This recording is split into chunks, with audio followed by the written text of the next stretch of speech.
This is Andy Moser. This is a oral history interview of Jesse Henderson on November 23rd, 2015, being conducted for Dr. Laura Rada's digital history course. Today we're going to be talking about barrel racing. Jesse, can you tell me about yourself? Well, I am 20 years old. From small town Morrison, Oklahoma. It's pretty close here at OSU. I've been riding horses since I was 4 years old.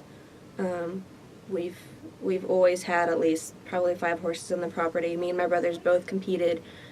I'm the only one in the family that has stuck with it competitively. I'm an ag business student. I'll continue to go to pharmacy and continue to rodeo. Yeah. Are you a freshman, sophomore? I'm a junior. A junior at OSU. You said you have brothers that rodeoed as well. Are they younger or older? Both of them are older. They both kind of quit riding horses before they graduated high school, and so they never got overly competitive in it. They stayed kind of local, jackpots, play days, just small town stuff, nothing big. I'm just now starting to get past that point for financial reasons. What events did they participate in events as well? Both of my brothers, they did some, at our local play days we have poles, barrels, stakes, flags, things like that, kind of fun events, speed events, but they both also dabbled in roping. The middle brother did some steer riding and stuff when he was younger, but my older brother was a really good roper. And your town, is rodeo pretty big? There are quite a few people that rodeo, or? We have actually quite a few really good contestants from my town. It's too small itself to have rodeos or to really be big in anything, but some towns around us we have a pretty big rodeo in Perry, which I'm a part of since I was 4. We help put it on and things, and we're kind of at a good location to where I can travel an hour or 2 hours and hit some pretty decent rodeos and jackpots and things. Are you affiliated with the circuit? Do you follow a circuit, or? I myself don't follow any kind of circuits right now, not in the rodeo aspect anyways, like IPRA or PRCA. I'm waiting for that one golden horse to take me on my amateur year. I don't want to waste my amateur year, or my rookie year. And I do follow, I'm a member of the NBHA, which is National Barrel Horse Association, and I will also be following BBR this year, which is Better Barrel Races. It's some jackpot series that happen around here, and their finals are around here. You said you started getting interested in horses at 4 years old. When did you start? Did you know at that point you were going to barrel race, or was it an aspiration? Or? Actually, I didn't know I wanted to. I remember in kindergarten when we were asked to dress up as the profession we wanted to be for the rest of our life. I came in a cowboy hat and boots, and I said I wanted to be a professional barrel racer at the age of 4. And so back then, from the age of about 4 to 16, I wasn't super competitive. We had a single father with 3 kids, and he gave us the horses he could, but they're mostly cow ponies, and I kind of did what I could with them. I had to teach myself a lot about barrel racing. At the local level, I did a lot of barrel racing and stuff there, but it's not competitive. And I didn't have a very fast horse, but it was definitely my learning period from about 4 to 16 years old, where I bettered my horsemanship in general. Over these years that you've been competing in barrel racing, how many horses have you used? Probably too many to count. But between flip-flopping with my brothers and things, I would say at about 16 years old, we began accumulating a lot faster, more competitive horses. And since then, I've probably used 4 finished horses since the age of 16, and I have a few more that I'm training. But I mean, besides that, I've gone through probably 20 horses in my lifetime. Could you maybe talk about the procedure of, the age of a horse, the maturity level for barrel racing, the lifespan of, when that barrel racing horse is probably at its peak, and maybe just discuss that a little bit, maybe the training procedure as well? Okay. Well, a lot of that is actually personal preference. There's been people who say that they won't take a horse to the National Finals Rodeo that's not in its teen years. And there's a lot of people who say that they hit their prime peak, before 10 years. 7 to 10 years it's going to be its peak. Anything before that, the horse isn't quite matured. and so they're prone to making simple mistakes or getting distracted, things like that. But there's also the maturity level where these horses run extremely competitively, extremely well at the age of 4 and 5. So that's all preference and training and things. Personally, I'm just starting to train my own barrel horses, and I'm working with a couple right now. One I actually got at the age of 10, who has it's been a pasture ornament pretty much, and I'm putting my own training on that. She's a little bit past her prime definitely past her prime for being trained, but it's still possible at that age. And then I also have a 5-year-old. Probably around 2 to 5 is, I say, the best time to train. Definitely, they're most influential there. They're not as set in their ways. You can kind of mold their movements and things. It's hard to alter a horse's body as it gets older, and so I would say that a horse probably is definitely going to be retired from competitive barrel racing by the time it's 20, definitely. But most people won't ride them after about 16 to 20. They won't be making things like the NFR and the IPRA finals and things. It's possible, but not overly likely. You said you had ridden over 20 horses or had. Is there a favorite that you had, and if so, why was that horse your favorite? That's a tough question. It's like picking your favorite kid. I would say I can probably narrow it down to 3 in my lifetime. My very first pony, a little gray horse named Sugar. She's my starting point. My confidence booster, everything. This horse is almost 30 years old. And then I went through a time in my life where I had fallen off and broken my collarbone, and I had lost my confidence a lot.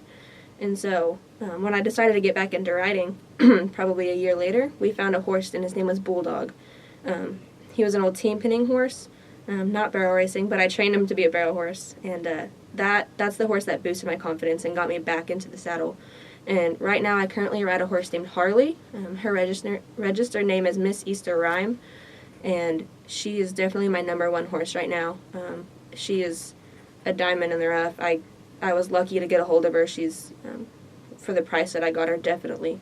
She's a solid horse. She's calm. She's consistent, and it's really helped me. I've learned from her, and she's learned from me, and we're a pretty good team right now, and I'm happy with her. Why did you come to OSU and join the barrel racing team? I actually did not come to OSU for the rodeo team. If I had to go to a college for a rodeo team, I would have picked something like Southwestern, where the rodeo team is just a little more competitive. I actually came to OSU because it's convenient. I live at home, which is about 20 miles away. I still live with my dad, and we raise and train horses there. I have 8 horses currently, and that keeps me pretty busy, so I wanted to be close to home where he could help me out financially. And so I chose to come to OSU, and then I decided after my freshman year to join the rodeo team. I was on it for my sophomore year. I competed some, but it's tough financially to college rodeo while going to school, and I actually have to work and things too. I work part-time, and I keep my 8 horses going, and so for personal reasons I decided to just rodeo independently right now. It's a little bit cheaper, a little bit less of a hassle to have to come into Stillwater and meet with the team and things when I have horses at home that need worked all the time. Could you kind of tell us like the rodeo season for OSU, kind of from start to finish, what's expected of you as a competitor and as a rider? Okay. For this rodeo team specifically, we start right when school starts. We have a fall season and we have a spring season. The winter is our dead time. And so we have probably 5 rodeos or so in the fall. And we begin, as a team, we have to make practices every week. Barrel racers are expected to make at least 1 practice a week where we all can get together and see each other's abilities and help each other out. And other than that, we're required to make every meeting, which is once a month on the Tuesdays. And so meetings and practice, those are a must if you want to rodeo or be eligible to rodeo in our club. And other than that, we're expected to come to the team, the club events and things, the things that we're active with on campus, and to help keep up the rodeo grounds, because we fund our own rodeo grounds and we take care of it. And we're expected to keep our own stalls and pastures clean, which I'm not actually a part of because I stall at home. But for those who stall here on on campus, we're expected to take care of our own horses, take care of the rodeo grounds. It's really a team effort in keeping it going. Getting ready for a run, is there a pre-run ritual? Is there something that you do just to calm your nerves or calm the horse's nerves that has maybe turned into kind of a ritual for you before doing a run? Absolutely, and that's it's kind of developed over time. I used to get really, really nervous before a run. I didn't have any kind of ritual. I just kind of went in there and did it, and I've discovered that having a set in stone ritual to do before can really help to keep you and your horse focused and calm. It's not a shock that barrel horses usually have issues around the gate. They get really, really excited. They know they're about to run. Some horses have worse issues than others. Personally, for me, I warm up my horse very lightly, just to stretch out its muscles. Walk, trot, lope. I keep him away from the arena at that time, so she's not focused on the arena. She doesn't see what's going on too much. I try to keep her calm away from it, and I'll go stand up by the fence and let her stay calm next to the arena. That way she can see what's going on, but know she can rest there. Personally, I like to be away from other people at this time. I will run over my run in my head. Any issues that I've been having, I have to go over and over again on what I'm going to do with my hands, with my seat, where I'm looking, where I'm pointing my horse. I'll go over that in my head several times. I'll take a moment and I'll pray. I'll pray for protection, to keep us on all 4 feet and keep the barrels up, and be thankful that I'm there that day, that I get to participate in this amazing sport. And when my name's called, I will slowly walk to the gate, keep my horse calm. I've learned to level my breathing, level my nerves to keep her calm, and then it just happens. What is your ideal time, if you were to say the best time that you could have, and maybe talk about an average time and kind of your best run? Well, that is kind of a trick question. In the sport of barrel racing, it depends on the arena, what size your pattern is going to be.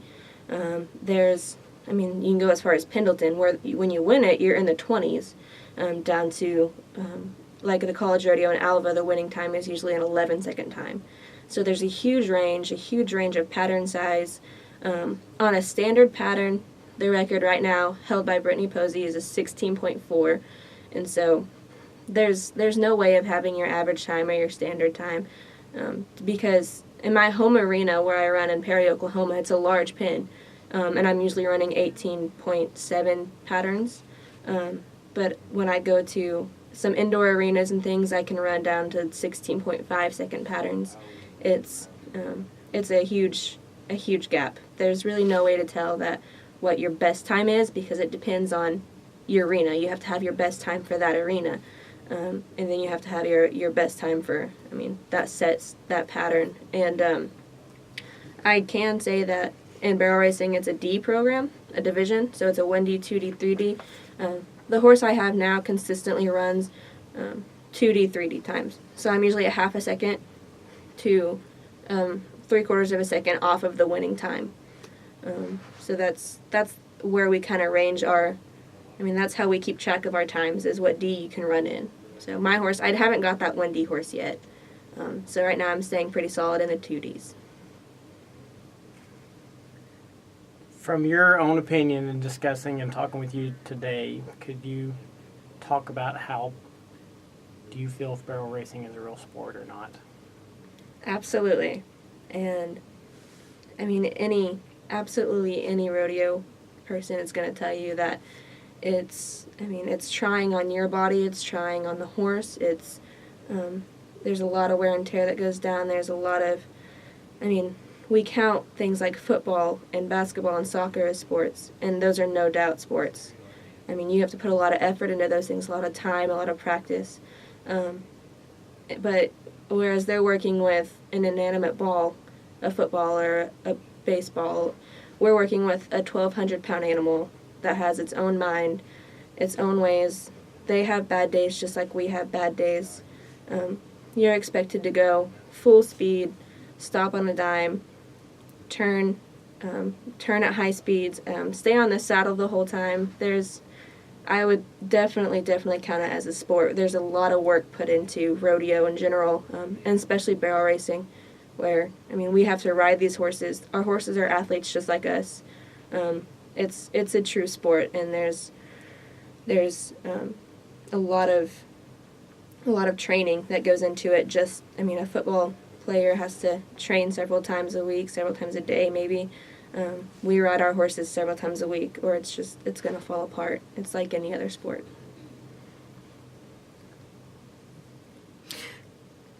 Why would someone say it's not a sport? I guess the thing that equestrians come across the most about people who don't know anything about riding horses is they'll say that we just sit there, that the horse is doing all the work and you're just sitting in a saddle, you're just hanging on. My response to them is I will put them on my best barrel horse I have and see if they can hang on to the saddle while she runs. And they'll learn quickly that if you spend even a couple hours in the saddle when you're not used to it, you're going to hurt. It requires strength and stamina. You come out of a run breathless just like your horse. You're using every inch of your body to maneuver that horse and to cue that horse. And you have to be completely aware of everything from your feet to your hands to your legs to your seat to where your eyes are. It's more, I don't want to say it's more of a sport than anything else, but we definitely have to overcome the fact that we're working with live animals and not just other people or balls or nets or anything. I'm curious, what is a training, I'm going to come over here because of the camera. What does your training look like? Because that's intense to be in that situation for that small amount of time. So what does it take to be able to train to get prepared for that? Training is actually something that's pretty new to me. There's a lot of people out there that have been training horses for 30 years or so, and they're still critiquing the way that they do things. And I'm just starting it, and I can say from experience that getting into training there's so much work put behind those horses that are finished and that can go out and they can rodeo and they can do the same pattern every time. They can take care of the rider. There's so much work put into those guys. Anyone can buy a horse that's finished and has got training, but to put the work in it, it's hours and hours of doing the same thing over and over and just hoping for an inch of improvement that day. And you have to maneuver that horse's body. For barrel racing specifically, that horse has to be completely loose and completely susceptible to your cues. You have to be able to move its hips, its shoulders, its side. You have to flex its head. There's so much put into it. They have to, and you have to work on every bit of that inch by inch because you can overwhelm a horse really easily. A young horse, they'll get frustrated. They don't know what you're asking. It's so much patience. Patience is, and it's frustrating at times to work day in and day out with these horses, and then you think you're ready, and you go to a barrel race or a jackpot, and you make a run, and it falls apart, and you have to start all over again. And that's just part of the process, is trial and error, going back to basics over and over and over again until this horse is, 9 or 10, and it's a fantastic horse. That's when you have your reward, but it's years and years and days and hours spent in the saddle just teaching these horses. So I think that's interesting because I hear you talk about how, the hips have to flex and like all these points that the horse has to be able to do. How do you know when you have a good barrel racing horse? We go off of breeding these days, papers and things. That's a huge cue is you go off of how that horse is bred. If it comes from barrel racing or cow bloodlines, we strive for a mix and we go off a name on a paper. But there's always a chance that you can find a horse that doesn't have those names, or it's just some random stock-bred horse that's, it turns out to be an awesome barrel horse, like Charmaine James, who won the world 11 times, 10 times on Scamper. This horse came from a feedlot. It was going to slaughter, and she turned into a world champion. And it comes with time and experience of barrel racing. You know how to see a good horse. You know how to say that horse has potential. But personally for me, the horse that I'm working on now, we put it on the pattern after its foundation training. We put it on the pattern for about a week. And if that horse can't start looking for the barrels and showing that it wants to run, it's probably not going to make a barrel horse. You can't make a horse run. You can't make a horse great if they don't want to be great. And so you look for horses that want to run, that have the desire to do their job. And that's overall going to show you if it's going to be a good barrel horse. You can have the best looking horse out there. You can have a horse that is, broke to the nines and will do anything you ask, but if they don't want to run barrels, they're not going to run barrels. Mm-hmm. How much time a week do you spend training your horses? Training specifically, I have one horse right now who's under saddle training, and I spend probably 5 to 6 days a week on her. Ideally 7, but that's with school and work, it's almost impossible. And but 5 to 6 days a week, at least an hour in the saddle every day. Along with my finished horses, they get conditioned at least 4 days a week. So those horses, they don't need as much training, they don't need as much time in the saddle. The goal there is to keep them in shape. And so training takes a lot more time. You have to put a lot more hours into training. But once you have a finished horse, you still have to put the hours in to keep him in shape and keep him conditioned. Mm-hmm. So you spend more time with your 5-year-old horse than your 10-year-old horse on that training? Yes, usually. It's hard because you want to get on the easy horse and you want to ride him and relax, but you got to push yourself and you got to say, I got to get on this crazy horse right now. And so I definitely you have to spend a lot more time with him because you can work for 3 hours to get him to move their head one way. And whereas the other one knows what it's doing, you just have to lope it a few times. Mm-hmm. I'm curious a little bit more about your time with the OSU Rodeo team. What was the difference between working with the OSU Rodeo team versus the work that you've done on your own, doing, sort of training yourself and maybe working with people locally? It sounds like less formally versus your time with the OSU Rodeo. Actually, it's, and I never want to say anything negative about the OSU Rodeo team. You can be honest too. They've built themselves from the ground up, really. We don't get a lot of support from the school, but it's not extremely structured. We have these requirements and we have these things we have to do to be able to rodeo. But for myself, it's very difficult to meet these requirements when I live off of campus and I live out of town, and I found myself not being eligible for rodeos when the only reason I wanted to be on the rodeo team was to rodeo. That's my goal. I'm not concerned with being super active in school activities. I'm here to rodeo. It's my dream. It's my passion. It's what I want. So I found it much easier to work myself at home and to work with people I know. I have a lot of influences and people that I can ask for help. And I find that much more beneficial than coming 20, 30 minutes into town with a couple of my horses just to do the same thing that I could do at home. And so I just found it pretty inconvenient. For people who live here or come out of state, it's an awesome program. But for myself personally, it wasn't beneficial.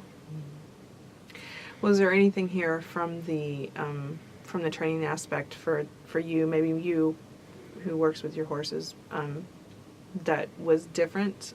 Did you get different advice or different feedback from the advisors for the rodeo club here than maybe you've gotten other places? Actually, the coach that we have right now, he monitors their practice to make sure people are there, but we don't receive a lot of help from the rodeo team. Barrel racers are pretty independent people anyways. There's not, some of them are going to take help, some aren't, but we don't have instructors, we don't have anyone training us. He's mentioned that we're going to bring a few people in and maybe have some clinics to where the girls can get some advice and get some help on patterns, but on a week-to-week basis, it's just you go and you do your own thing. So it's absolutely no different than working at home. We're just being watched by somebody. Got it. That makes more sense. But I also wonder what the cost is to be involved in the OSU rodeo team. Is there a general range? Well, if you want to, we rodeo through NIRA, which is the National Intercollegiate Rodeo Association. The fees for that, I believe, are $260 just to get your card. But buying your card doesn't ensure you can rodeo. That's the problem I went through. I bought my card, but if I miss a meeting or I miss a practice because I'm busy or at work, I can't rodeo. And so there's those fees, and then there's I think we have a $50 membership fee for the OOHRP rodeo team itself. and that's the initial costs. People can put more into it if they stall here, if they do that, and if they do the extra activities on campus and things, then they'll put some money in for that. But initially, it's the 260 Naira card and then the $50 membership fee. Got it. I was having a hard time visualize.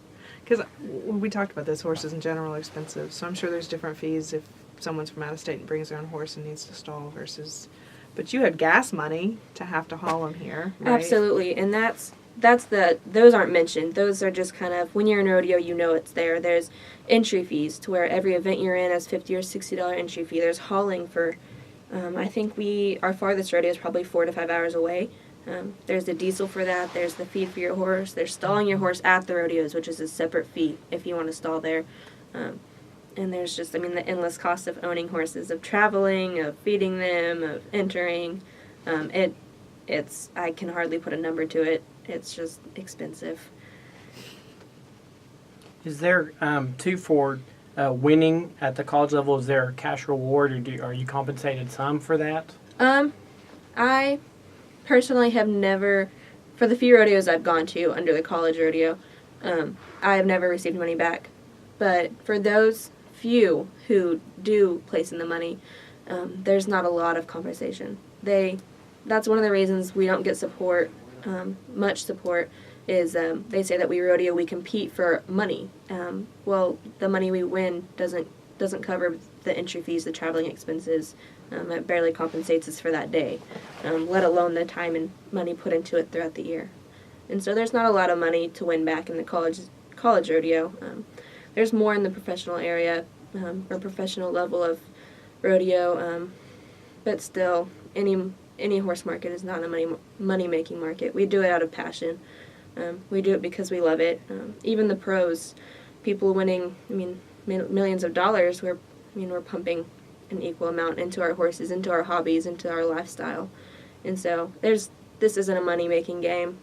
Anyone that's in rodeo is not in it for the money. They're in it because they love it. You mentioned Charmaine James. Are there other influential women that kind of inspire you? Absolutely. Every little girl grows up seeing these barrel racers, seeing the professionals, and thinking, wow, I want to be just like them. When I was younger, Charmaine was definitely my main influence. She was the best in the world for years and years and years. And then when you get older, you begin to actually watch and analyze these girls and how they run and how they act. And some of the pros that I simply watch on TV or keep up with, and I strive to be like them. There's Martha Josie, who is a very, very successful barrel racer as well. Lisa Lockhart and Fallon Taylor both, which is ironic because anyone in the rodeo world, Fallon Taylor is a little bit different. She's but Fallon she's probably, I wouldn't say I wanna be just like her, but she's definitely has a hold over the girls in rodeo, and I think it's so important to set yourself as a role model for younger girls, because if you're out there barrel racing at a professional level, there's girls watching you, and you're a role model at all times. And I think Fallon Taylor does a wonderful job of staying positive and keeping a positive attitude and encouraging other girls, encouraging each other, and this sport is so important to me. At a local level, I have a couple of girls, like Lauren Underwood and her name is Becky Williams, that they're amazing barrel racers, but they're not, their names aren't nationally known, but they definitely influenced me. They help me all the time. I can go to them for advice and for encouragement when everyone goes through times when they're like, wow, am I really that good of a rider? There's no way I'm ever going to make the NFR. It's important to have people around you that you can look to, and that can encourage you and can push you to do your best at all times. Do you feel like that there are girls that are younger than you that have the relationship with you? There are. Since I was 16 years old, and that's when I realized how important it is to be a role model in the world of rodeo, because it's a spectator sport, and there's little girls and boys out there that really, really watch and keep up with it, and when you don't think you're being watched, you are. I was when I was 16. It was after a rodeo one time, and I was pulling my horse out, and a little girl came up to me. She was about 7 or 8, and you could tell she didn't know horses very well. She's a little scared of them, and she said, I'll never forget this. She asked me, "What's it like to be a cowgirl?" And I mean, it was the most innocent, sweetest thing, and it caught me so off guard. I mean, that's something that you don't consider yourself, really. I mean, it's my life. It's how I was raised. I grew up in it, and it's easy to take advantage of it, to live this life and have horses, and you want to complain because you don't have the best horses. Well, you have horses, and a lot of people don't have that. And so, at all times, at all ages, I have a few girls right now about the age of 13, 14, who come to me and ask me to help them with their barrel racing or with their horsemanship, and they've become friends to me. They can be 6 or 7 years younger than me, but those girls, they look up to me, and I know that every time I go out there, if I have a bad attitude about something or if I have a bad run and I'm negative about it, that they're watching me. And so there's always going to be girls watching you. If you make good runs, someone's watching you all the time. How'd you answer the question of what it's like to be a cowgirl?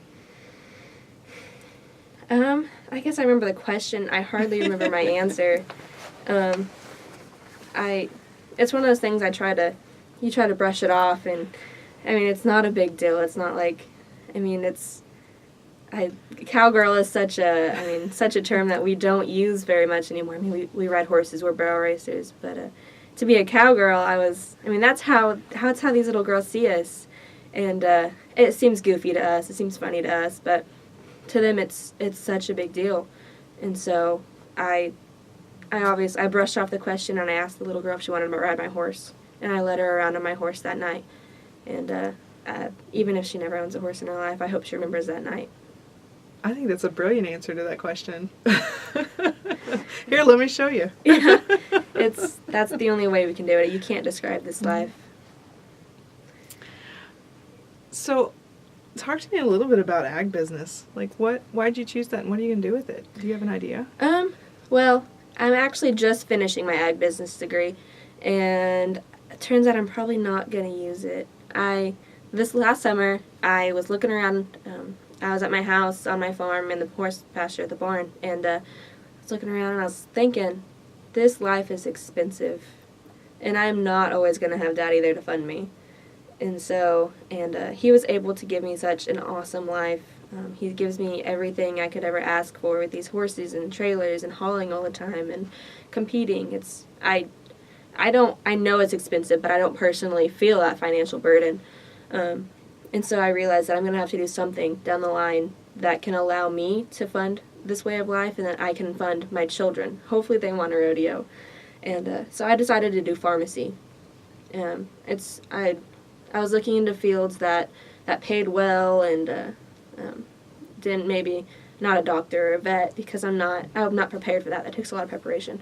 But I decided to do pharmacy for financial reasons, and because it's pretty flexible from the people I've talked to. And so I make my career choices solely based on my horses and my rodeo career, and what's going to help me down the line. So what's your plans with that? How are you going to transition to pharmacy, to getting prepared for that?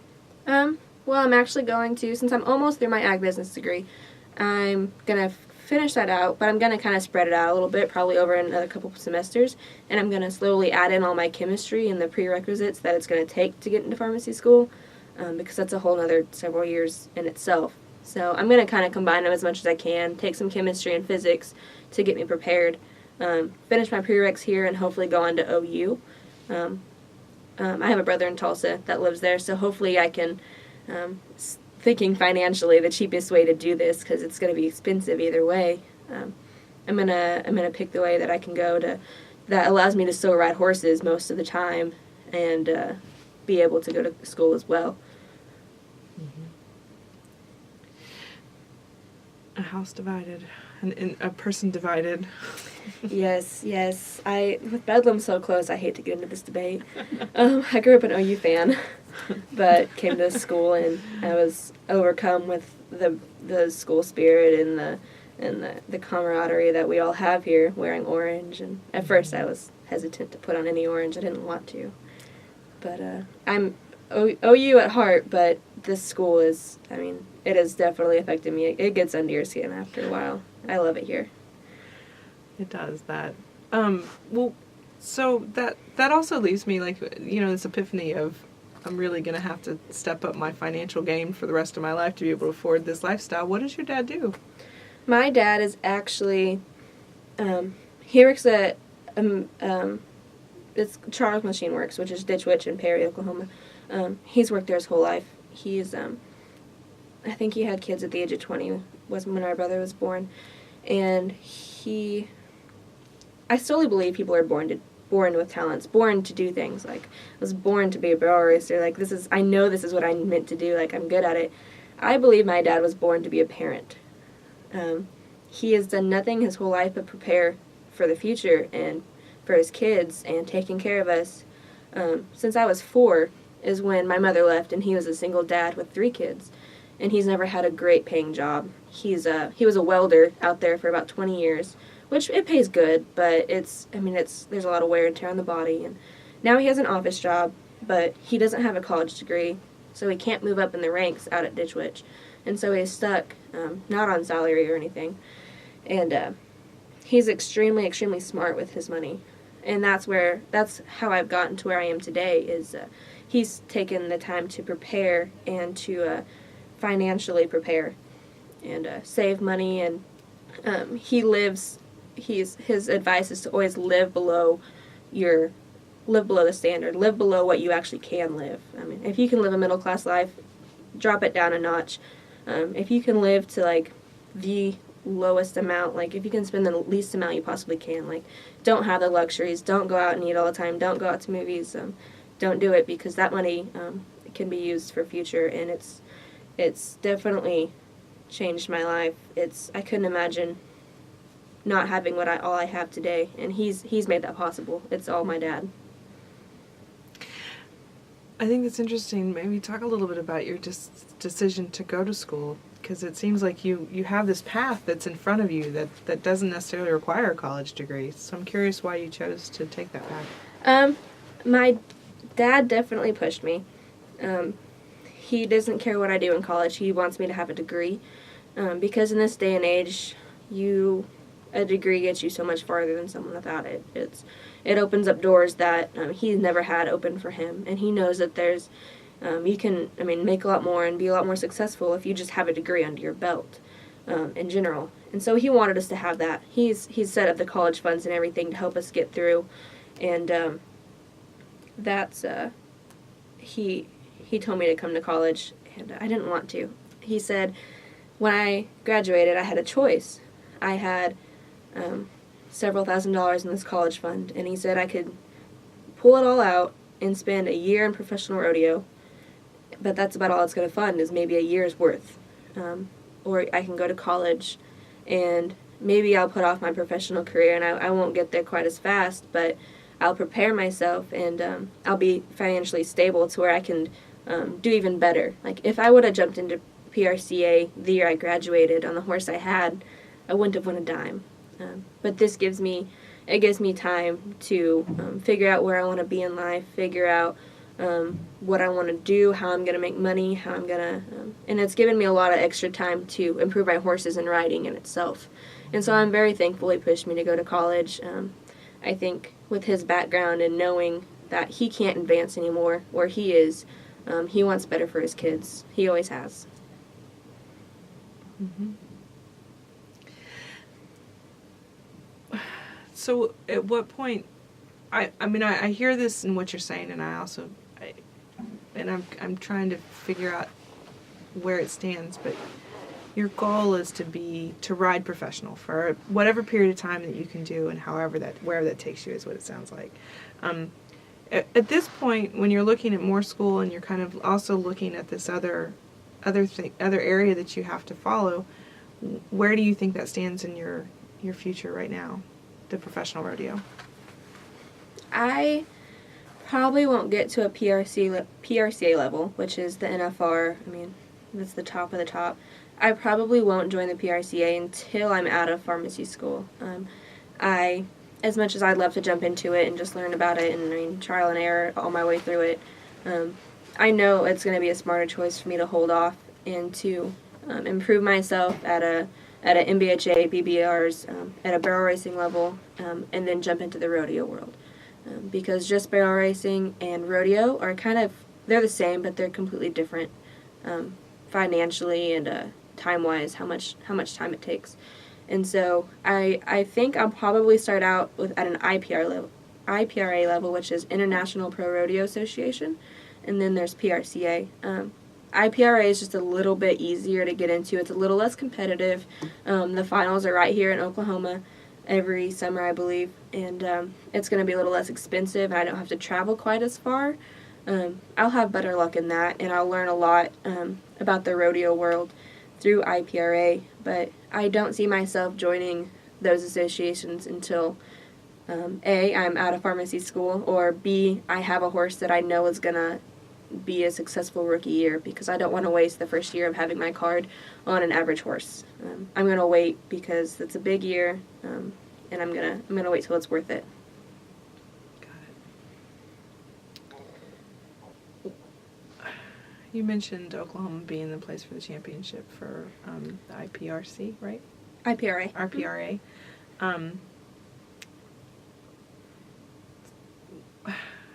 How is it to do rodeo in Oklahoma? Is that a big deal, or is it hard to find community? I think personally that Oklahoma is a very, very good location to rodeo. Next to Texas, I would say it's probably one of the best. I think Oklahoma and Texas are huge rodeo states, and I mean, besides the NFR, which is posted out in Vegas, it used to be here in the city.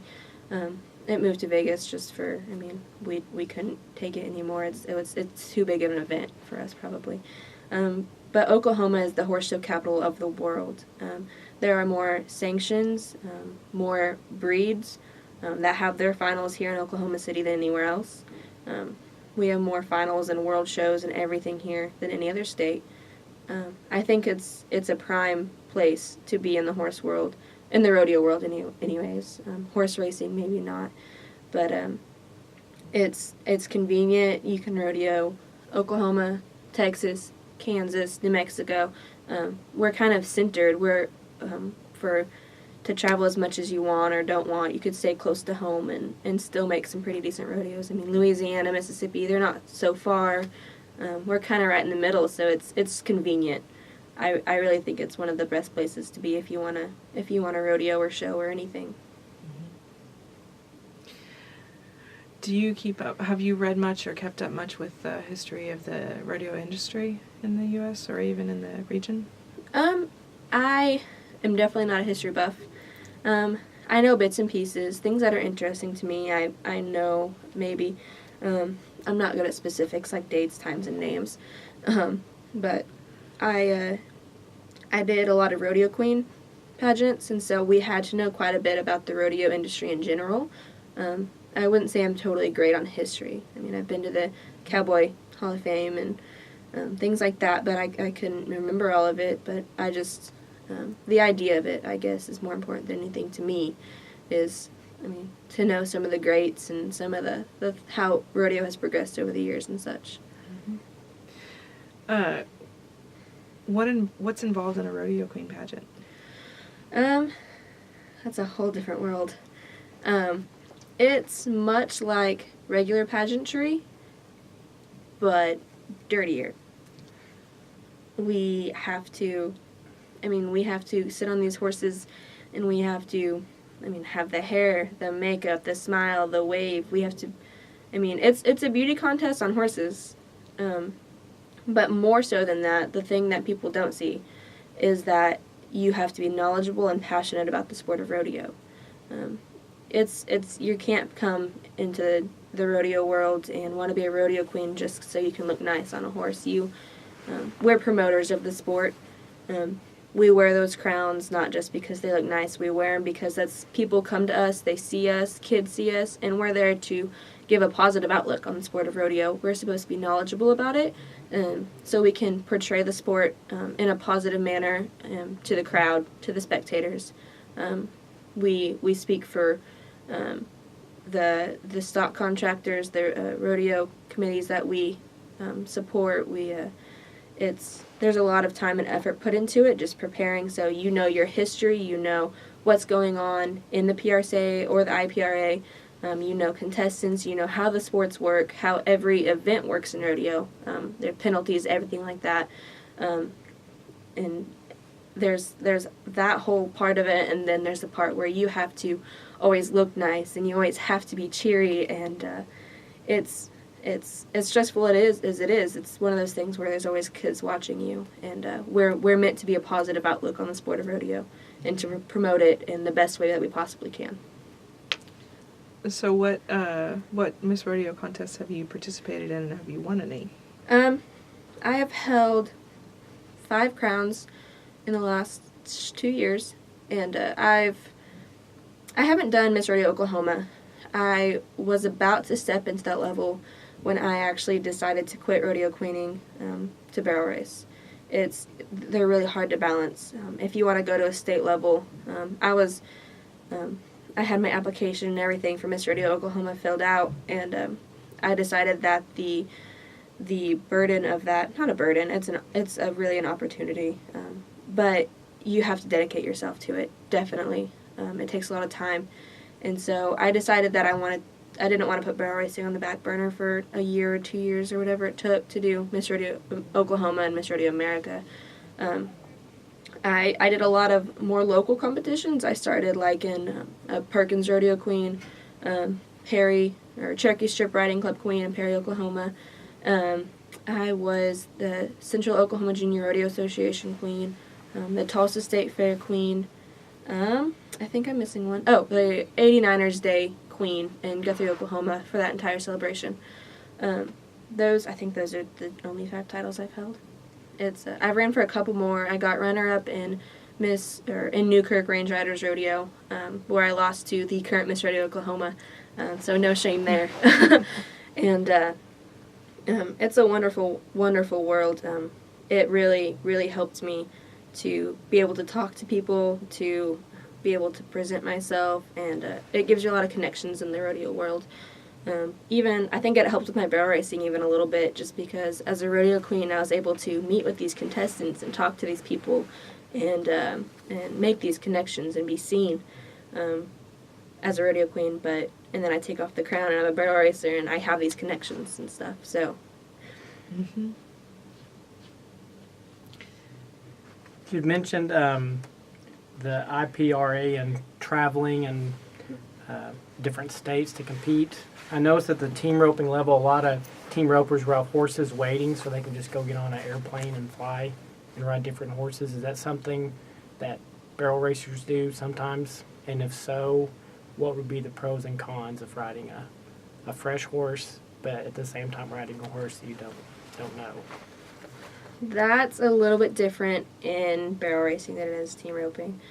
And I know in team roping that they have their good horses, and that those horses actually do take a lot of training and stuff, so you can't just hop on any horse very well. But barrel racing, I think even more so, probably more so than about any other sport, maybe calf roping. But we put our time with these horses and our efforts, and we get to know these horses, and we have to click with these horses, and with as much that is asked of the horse and rider and to work together, it is very, very, very difficult to go hop on a horse and ride and to make a run without learning this horse and making a few trial runs.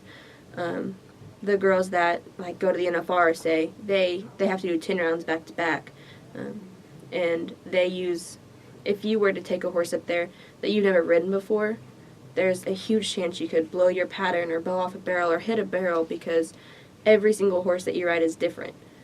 They each have quirks. I mean, some horses are free runners, some you have to push, some search for a barrel, some you have to set up yourself.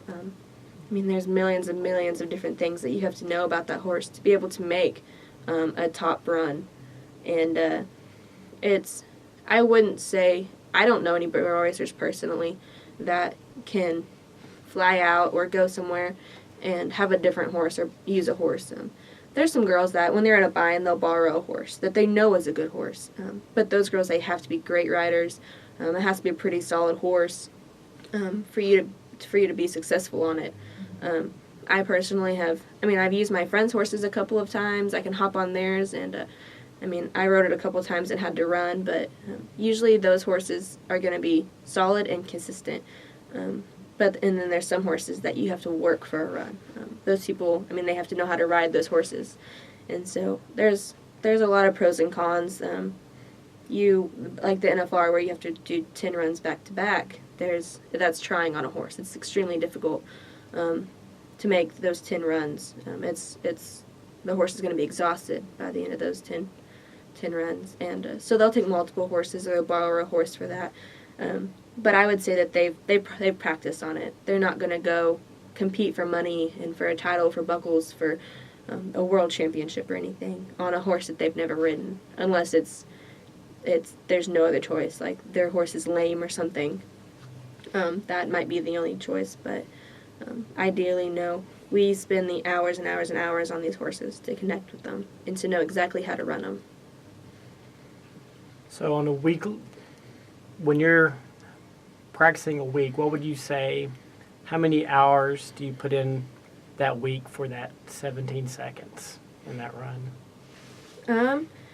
Per horse or all of mine? Just on to say, if you're getting prepared for a rodeo on Saturday night and you're waiting for that string to pop and you're running that run and trying to hit that 16.4 seconds, how many hours do you think you'd worked up to that point that week to get prepared? That week, in the saddle, I've probably worked at least 7 hours in saddle, but then there's the off time where I'm hosing down my horse's legs to keep out any heat or swelling, putting poultice all over their legs, booting them up to sweat their legs out, keeping that horse sound, checking it all the time, making sure there's nothing wrong with any of its legs. Or it's a huge thing to it's a big deal to get to a rodeo and your horse is lame or its legs swelled up or it's limping. So I would say 1 week, probably at least 7 hours in the saddle, an hour or more several times that week. And then there's the off of the saddle, the not so fun part, where you're making sure its diet is perfect, it's eating, making sure that horse is healthy, drinking enough water, researching ways to improve your horse. My mind is on barrel racing all the time. When I'm in class, I'm thinking of what I could be doing with this horse versus this horse, or where I could be going next weekend, or talking to people saying, hey, where are you barrel racing this weekend? I'm definitely, it's endless hours put into it with my mind, but body's a different story. Mentioning the diet, do you adjust the horse's diet prior to? Do they have a different eating pattern or different ingredients that you supplement prior to, a week before or 2 weeks in preparing the horse, for that run? Personally, mine does not. I think consistency is important with a horse. If you change up their diet, you're gonna throw off the way they work or the way how healthy they are. You find where your horse can keep up its energy and keep a consistent weight on, and also you adjust it to where they're good throughout the week. And I don't change their diets maybe by season. When it gets colder, when it gets hotter, when they're working more, we'll throw in more protein, more calories, more high energy feeds. But no, we set it, and the most important thing is to make sure your horse has everything it needs, because you can't prepare a horse for a run a few days before. It's weeks and days and months and years of keeping that horse ready for a run. So besides making sure they have foliage, water, feed, keeping them healthy, that's consistency. I like to keep things the same so the horses know what's going to happen. Nothing throws them off. I think I've only got maybe one more question. And this is sort of an overview of all of it. I'm listening to you talk about this, and it is so time consuming. I mean, obviously you said like you think about this constantly, and it's labor intensive. Why do you do it? I guess most little girls around, I don't know, the age of 4 or so want a pony for Christmas, or there's always a time in some kids' life where they want a pony or they want a horse, or they love horses. I don't know what it is about horses that make kids love them, and some kids grow up and they get out of it, and I don't know if it was bred into me. I don't know if it was just by chance that I got this, but it's something that completely consumes me. I've never not wanted to ride horses. I've loved horses my whole life. I've loved riding and striving to get better and to be better and to be like the girls on TV.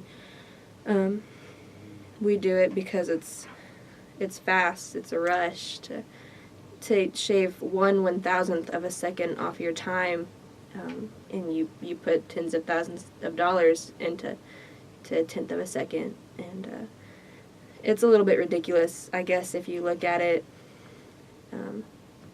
But we spend all this time and this money and this preparation. Some people fish, some people hunt, some people write poetry. I ride horses.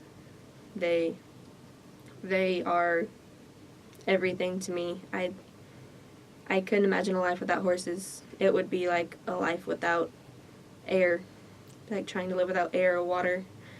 It's something that, and there's people out there like that they're just born to be with horses, and I solely believe that I am. And no, I'm not the best by any means. I'm not even great yet. I have a long ways to go, and I'll never be perfect at it. But to get this animal and to have a perfect harmony with this animal, it knows you and you know it, and you know it's exactly what this horse loves and exactly what it hates, exactly what makes this horse mad, and it's rewarding to put all this time and effort into it, and to make a run, or to have a little girl come up to you who just has been watching you and you had no idea that you're making an impact in this world, even to one little girl. It's an amazing feeling overall. Now you make me want a horse. Oh, I think that's well said. Anything else? It's pretty good. Thanks for your time today. Is there anything else that you want to add? Anything you want to throw in there? Anything we missed? I think you guys covered it pretty well, actually. So I'm not great with words, so You are, and I think we're both really anxious to see what you do in the future. Thank you. So I definitely am too. It's a work in progress.